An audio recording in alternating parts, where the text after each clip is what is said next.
Yeah, so baseball sure is something. It sure is something. Cardinals, 1-0, beat the Royals. Weird makeup game. Then they head to KC. So you got the old I-70 series. Mats look good. Cardinals, obviously. Bullpen looks good. And how about Mr. Goldschmidt? Because the day before, Harrison Bader had the joke there about now we got somebody in the two-hole that can hit. Goldie. Now we don't have someone in the leadoff spot that can hit. Oh. He was joking. Goldie, 2 for 3. Hits the dinger. Well played. Baseball game. Pitcher's duel. Unbelievable play by Michael A. Taylor. Robbing Andrew Kisner there. So, hey, Cardinals get a win. You can still complain about the offense. The offense is anemic. Hopefully they figure that out. But if you're able to do that while you're, for the most part, either treading water or winning games, you're second in the Central, you're chasing the Brewers, you got to think, though. You got to think some of these guys are going to come around. And I'm not talking about, for example, like Paul DeJong. I don't expect Paul DeJong to all of a sudden be a really good offensive player because we've seen the last couple of years that he hasn't been that. Corey Dickerson, we talked about this on the show. I didn't love that signing, and I said because it was also about who you could have got. Now, I don't know if Jock Peterson wanted to come here, but I feel like you had other options for that lefty outfield DH platoon bat. But when you're looking at some of these guys that are struggling, Dylan Carlson. I don't expect Dylan Carlson to hit 181. He's going to come around. Tyler O'Neill was 8th in the MVP last year. That man ain't going to hit a $184. Now, Paul DeJong, I don't expect a ton from him. I don't know what we're going to get from Corey Dickerson.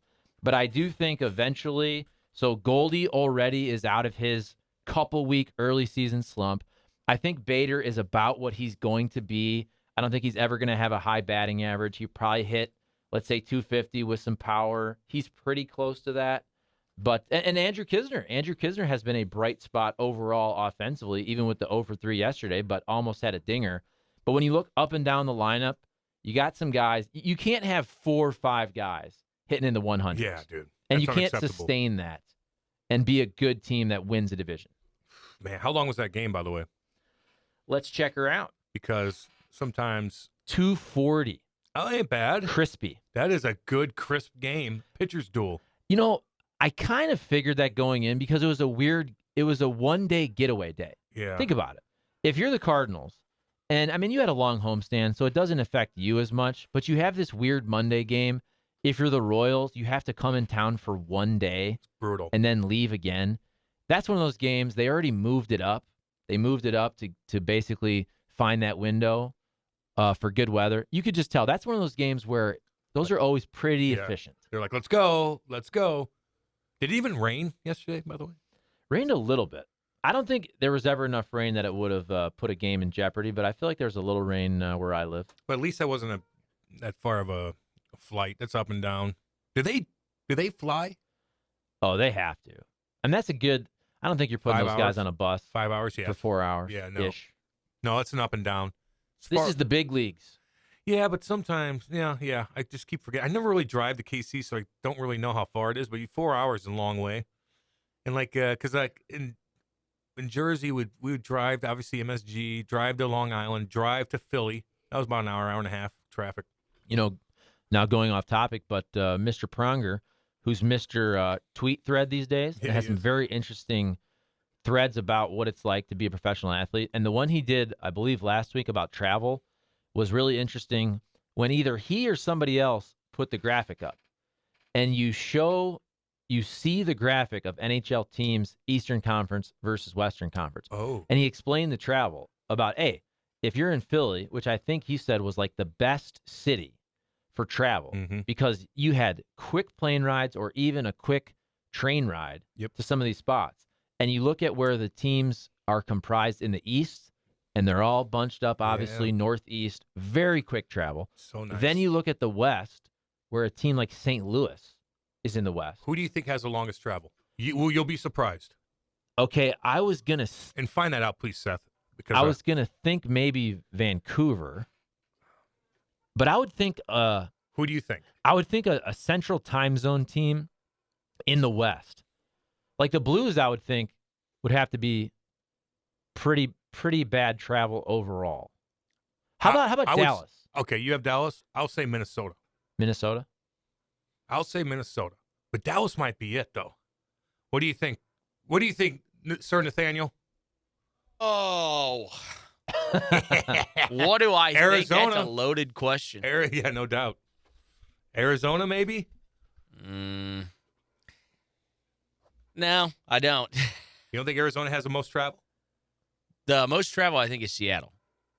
Oh, forgot about them. Okay, Yeah. let's see where we're at here. But Seth. Vancouver's even north of them. Yeah, but they're hitting each other. They're right by each other, too, though. So that they hit that western swing. It's not that far.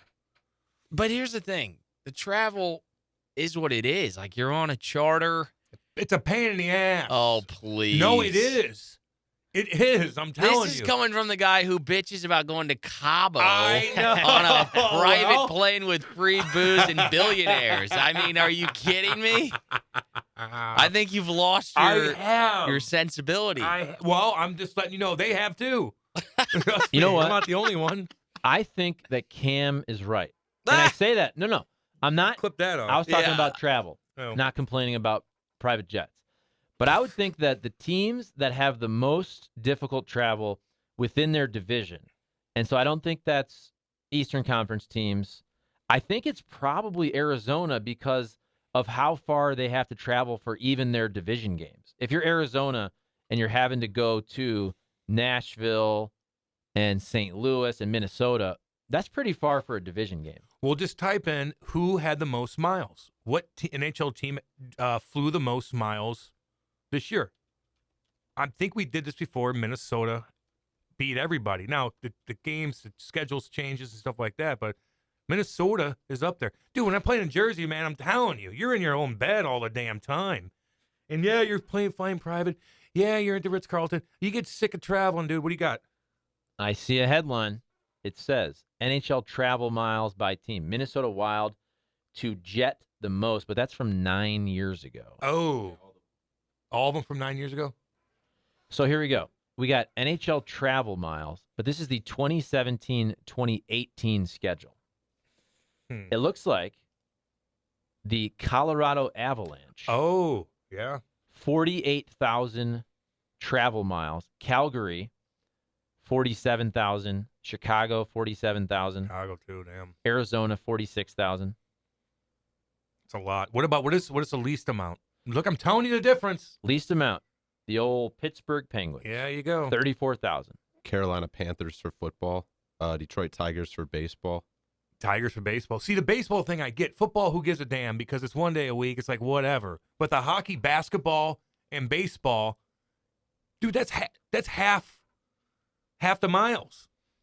That's crazy. That's a long time, dude. And you don't play series. With baseball, Yeah, that's you're right. at least going into town, usually 3 or 4 game sets, some Yep. of these turbo series that are 2 games. But you wonder if down the road, and you're always trying to save money anywhere you can, and potentially the way that these leagues looked at their books during COVID, if you're doing more series as opposed to just fly and play one game, you could see these teams going, hey, if we play 2-game hockey series, we save this million amount of dollars. Yeah. And you could see them switching to that format.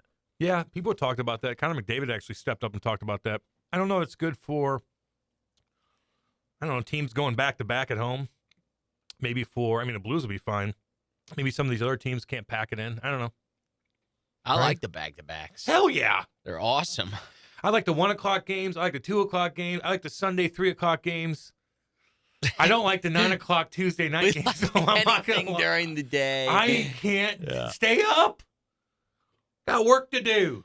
But here's God. where I'll disagree. I Even didn't though even drink last night. even that though I much. fell asleep in the second period, woke back up during the third period, even though I fell asleep, you still were looking forward to something. It was a Tuesday.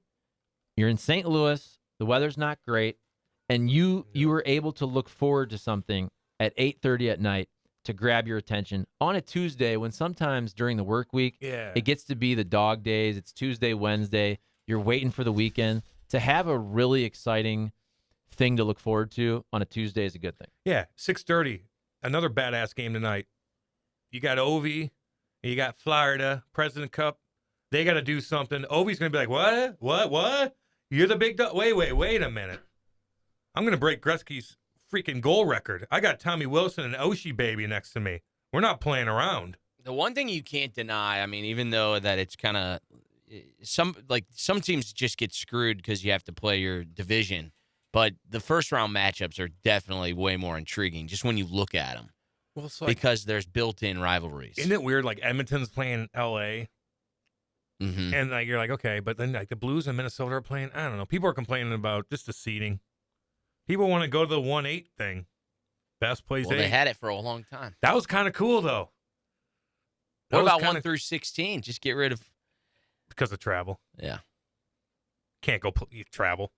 But the 1 through 8, I don't give a damn. Let's do 1 through 32. Yeah. Well, how about everybody plays? The March Madness, I April mean, Madness. I get what people are complaining about though. Like these two of the best teams that have like 108 points each are playing first round. I don't know. Go ahead. So, by the way, I don't want every team to make it, but I think, and I'm not Mr. NBA, but what the NBA has done since COVID with their little play-in tournament, it's pretty freaking exciting. It really is. Now I'm not saying, well, they have basically, if you're the 10th seed, it was almost like what the NHL did during the bubble. Oh, okay. Where they allowed those teams, because you didn't play a full season, and you had some teams who had made deals at the trade deadline expecting 82 games.